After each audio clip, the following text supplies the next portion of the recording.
मेरे बहुत प्यारे दोस्तों,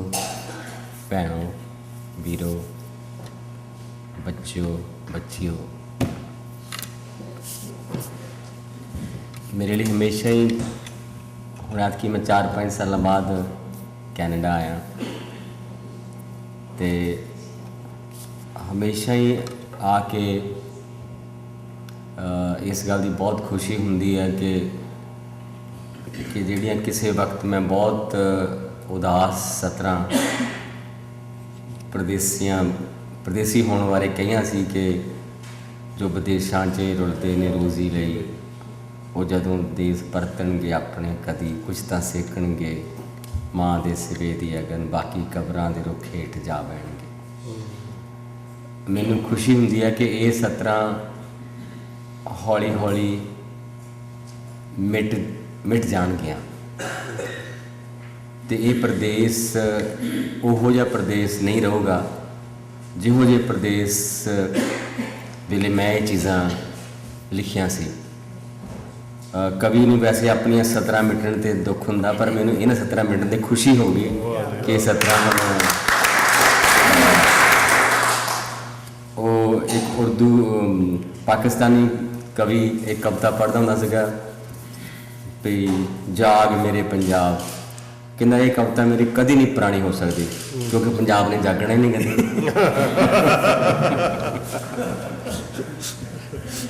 तो बहुत खुशी हुंदी है कि तुसी जिस तरह संघर्ष करके अपनी जड़ां इत्थे लाइयां और पिछले दिन एक अनडिज़ायरेबल किताब जी अली काज़मी ने लिखी, उस तो सारा इतिहास एक मालूम हुंदा सानूं, असीं उस इतिहास नूं अपने हड्डां ते हंडाया। तो हुण जिवें कोई रुख फुल्लां ते आ जांदा, असीं जानी वो जिहड़ियां साडीआं एक ज़मीनी जां साडे स्ट्रगल दियां दा अरसा सी उह चों कुछ उपर लंघ के असी कला नूं सभ्याचार नूं संभालण वाल होए हैं। और इस गल की भी बड़ी खुशी है कि इत्थे कई बार इदा लगता कि इत्थे सगों ज़्यादा तड़प है, जिहड़ी तड़प होनी लाजमी भी है कि जदों असी दूर आ जाने उन्हां थावां तो उन्हां धरतियां तो साडे मन च एक बड़ा फासला हुंदा, वो तारां नूं होर खिच पा दिंदा। तो इस गल लई मैं तुहाडा बहुत शुक्रगुजार हाँ कि तुसीं मैनूं याद किया, क्योंकि वक्त साडा वक्त तो होर किसी काम आउंदा ही नहीं, इसे काम ही आउणा चाहिए वक्त के तुहाडे वर्गे लोकां नूं ਸਾਹਿਤਕਾਰਾਂ ਨੂੰ ਸਾਹਿਤ ਰਸੀਆਂ ਨੂੰ ਮਿਲਿਆ ਜਾਵੇ। तो ਧਾਲੀਵਾਲ ਪ੍ਰੋਫੈਸਰ ਧਾਲੀਵਾਲ ਇਹਨਾਂ ਨੂੰ ਬਹੁਤ ਦੇਰ ਤੋਂ ਮੇਰੀ ਇਹਨਾਂ ਨਾਲ ਜਾਣ ਪਛਾਣ ਆ। ਬਹੁਤ ਵਾਰੀ ਮੈਂ ਇਹਨਾਂ ਦੀ ਕੁਰਸੀ ਦੇ ਸਾਹਮਣੇ ਬੈਠ ਕੇ ਇਹਨਾਂ ਦੇ ਸਵਾਲਾਂ ਦੇ ਜਵਾਬ ਵੀ ਦਿੱਤੇ ਆ ਔਰ ਮੈਂ ਸਮਝਦਾ ਕਿ ਜਿਹੜਾ ਇਹਨਾਂ ਨੂੰ ਸਨਮਾਨ ਮਿਲਿਆ ਉਹ इस सम्मान के पूरी तरह हकदार ने। और इसलिए भी कि उंज अक्सर साहित्य की दुनिया की हुंदा कि मैं कल इन्होंने भी गल कर रहा सी, मैं क्या कि जिस तरह एथलैटिक्स हुंदी है उत्थे तो फैसले हो जाते भी इन्ने फुट इन्ने इंच छाल लगाती तो कोई रौला नहीं। तो साहित्य की दुनिया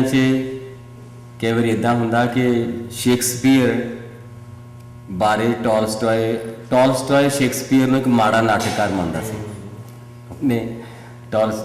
टॉलस्टॉय चैखव नूं कहण लगा, कहंदा कि तू चैखव जिहड़ियां तू नाटक तो शेक्सपीयर नालों भी माड़े लिखदा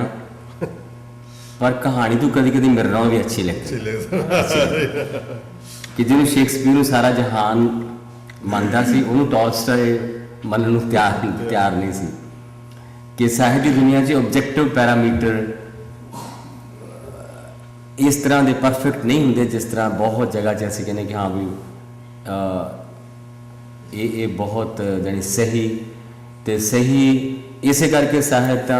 ਦੁਨੀਆ ਦੇ ਵਿੱਚ ਖਿੱਚੋਤਾਣ ਵੀ ਬਹੁਤ ਰਹਿੰਦੀ ਹੈ, ਕਲਾਕਾਰਾਂ ਦੇ ਵਿੱਚ ਇਹ ਵੀ ਰਹਿੰਦੀ ਹੈ ਕਿ ਲੇਕਿਨ ਮੈਂ ਸਮਝਦਾ ਕਿ ਕਿੱਦਾਂ ਕਈ ਵਾਰੀ ਇੱਦਾਂ ਹੁੰਦਾ ਕਿ ਕਈ ਮੈਂ ਸਨਮਾਨ ਦੇਣ ਵਾਲਿਆਂ ਵਿੱਚ ਵੀ ਬਹੁਤ ਵਾਰੀ ਰਿਹਾ, ਸਨਮਾਨ ਲੈਣ ਵਾਲਿਆਂ ਵਿੱਚ ਵੀ ਰਿਹਾ, ਅਤੇ ਮੈਂ ਇਹਨਾਂ ਦੋਨਾਂ ਜਹਾਨਾਂ ਨੂੰ ਥੋੜ੍ਹਾ ਜਾਣਦਾ ਕਿ ਇਸ ਕਿਸ ਤਰ੍ਹਾਂ ਜਾਣੀ ਜਿਹੜਾ ਸਨਮਾਨ ਹੈ ਉਹਦੇ ਵਿੱਚ ਉਹਦੀ ਸਨਮਾਨ ਦੀ ਹੋਂਦ ਸਾਹਿਤਕ ਸਨਮਾਨਾਂ ਵਿੱਚ ਜਿਹੜੀ ਇੱਕ ਸਾਡੀ ਆਪਣੀ ਪਸੰਦ, ਸਾਡੀ ਸਬਜੈਕਟਿਵ ਜਿਹੜੀ ਇੱਕ ਚੋਇਸ, ਉਹਦਾ ਬਹੁਤ ਵੱਡਾ ਹੱਥ ਹੁੰਦਾ ਕਿ ਮੈਨੂੰ ਕਿਹੜਾ ਰਾਈਟਰ, ਮੇਰੇ ਦਿਲ ਨੂੰ ਕਿਹੜਾ ਰਾਈਟਰ ਟੁੰਬਦਾ। ਉਹ ਟੁੰਬਦਾ ਤਾਂ ਹੀ ਹੁੰਦਾ ਕਿ ਜੇ ਤੁਹਾਡੇ ਦੁੱਖ ਸੁੱਖ ਉਹਦੇ ਨਾਲ ਸਾਂਝੇ ਹੋਣਗੇ, ਜੋ ਤੁਹਾਡੀ ਗੱਲ ਕਰਦਾ ਹੋਏਗਾ।